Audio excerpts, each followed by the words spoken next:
नमस्कार। चलिए आज बात करते हैं हमारे लीगल सिस्टम में हुए एक ऐसे बड़े बदलाव की जो छोटे मोटे अपराधों से निपटने का तरीका आप कह सकते हैं पूरी तरह से बदल सकता है। तो सोचिए जरा इस सवाल के बारे में। क्या हो अगर एक छोटे से अपराध के लिए कोर्ट में पूरा दिन बर्बाद ना करना पड़े? ये सवाल ना सीधे उस सबसे बड़े फायदे की बात करता है जो ये नया कानून लेकर आया है, और ये उन लोगों की परेशानी से जुड़ता है जिन्होंने कभी ना कभी ऐसे हालात झेले हैं।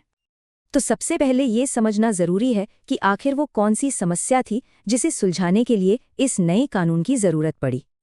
असल में होता क्या था, यही पुरानी हकीकत थी। एक छोटी सी मामूली सी गलती के लिए भी लोगों को अपने काम से एक दिन की छुट्टी लेनी पड़ती थी, और फिर कोर्ट पहुंचकर घंटों इंतजार, मतलब समय और पैसा दोनों की सीधी सीधी बर्बादी। तो फिर इस पुरानी और बड़ी परेशानी का नया जवाब क्या है? जवाब है भारतीय नागरिक सुरक्षा संहिता 2023 का सेक्शन 229। आप कह सकते हैं कि ये इस समस्या का एक मॉडर्न, एक नया सॉल्यूशन है। अब ये जो आप देख रहे हैं ये सीधे कानून से लिया गया एक हिस्सा है, और इसका मतलब बहुत सीधा और साफ है। अब किसी भी व्यक्ति के पास ये ऑप्शन है कि वो कोर्ट में आए बिना ही अपना मामला सुलझा ले। ठीक है, तो अब थोड़ा और गहराई में चलते हैं और समझते हैं कि ये असल में काम कैसे करता है। मतलब जब किसी को ये स्पेशल समन्स मिलता है तो उसके बाद होता क्या है? देखिए, प्रोसेस को बहुत सीधा साधा रखा गया है। इसे आप 3 आसान स्टेप्स में समझ सकते हैं। पहला स्टेप, मैजिस्ट्रेट एक विशेष सम्मन जारी करते हैं। दूसरा स्टेप, ये सम्मन उस व्यक्ति तक पहुंचता है जिसमें जुर्माने की रकम भी लिखी होती है। और तीसरा और सबसे जरूरी स्टेप, उस व्यक्ति के पास ये चॉइस होती है, ये आज़ादी होती है कि वो कैसे जवाब देना चाहता है। और यहीं पर सबसे मज़ेदार बात आती है। ये 3 मुख्य चॉइस, पहला तो वही पारंपरिक तरीका है, खुद कोर्ट में हाजिर हों या वकील को भेज दें। लेकिन दूसरा और तीसरा ऑप्शन ये सच में गेम चेंजर हैं। सोचिए, कोई भी घर बैठे डाक से या किसी मैसेंजर के जरिए अपना जुर्म कबूल कर जुर्माना भेज सकता है, या फिर अपने वकील को ये काम सौंप सकता है। कोर्ट जाने का झंझट ही खत्म। अच्छा, अब एक बहुत ही जरूरी सवाल उठता है। ये जो स्पेशल समन्स वाली पूरी प्रक्रिया है, ये आखिर किस तरह के अपराधों के लिए है? क्योंकि ये हर अपराध पर तो लागू नहीं होती। तो चलिए इसके दायरे को, इसकी लिमिट्स को समझते हैं। तो कानून में इसकी परिभाषा बहुत ही साफ दी गई है। छोटा अपराध या पेटी ऑफेंस वो है जिसकी सजा सिर्फ जुर्माना हो सकती है और कुछ नहीं। मतलब इसमें जेल की सजा का कोई सवाल ही नहीं उठता, और जुर्माने की भी एक तय सीमा है। और वो सीमा क्या है? 5,000 रुपए। इस सेक्शन के तहत किसी भी अपराध को छोटा तभी माना जाएगा जब उसका अधिकतम जुर्माना 5,000 रुपए तक हो। अब इसमें कैसे अपराध आ सकते हैं?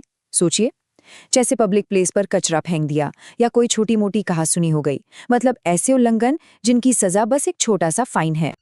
तो क्या शामिल है और क्या नहीं, इसे और साफ कर लेते हैं।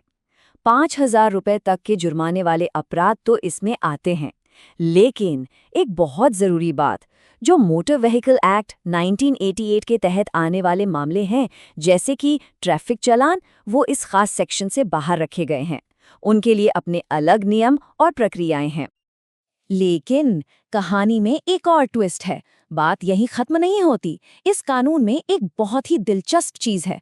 राज्य सरकारों को ये पावर दी गई है कि वो चाहें तो इस प्रक्रिया का दायरा और भी बढ़ा सकती हैं।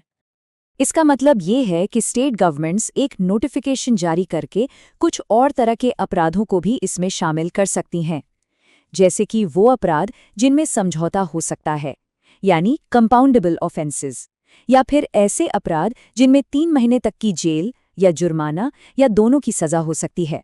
लेकिन हाँ, इसमें एक शर्त है। ये तभी होगा जब मजिस्ट्रेट को ये लगे कि मामले को देखते हुए सिर्फ जुर्माना लगा देना ही न्याय के लिए काफी है। तो अब इन सब टेक्निकल डिटेल से हटकर बड़े सवाल पर आते हैं। इन सब का हमारी न्याय व्यवस्था और आम लोगों के लिए असल में मतलब क्या है? ये बदलाव इतना जरूरी क्यों है? देखिए, इसके फायदे एकदम साफ हैं। सबसे पहला, अदालतों पर जो भारी बोझ है वो कम होगा। इससे वो ज्यादा गंभीर, ज्यादा बड़े मामलों पर फोकस कर पाएंगी। दूसरा, आम लोगों का कीमती समय और पैसा बचेगा।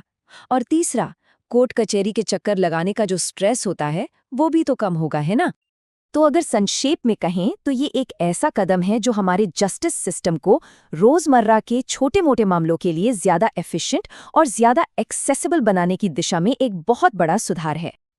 और आखिर में एक सवाल छोड़ जाते हैं जिस पर सोचा जा सकता है, क्या भारत में छोटे-मोटे अपराधों के लिए न्याय का भविष्य यही है?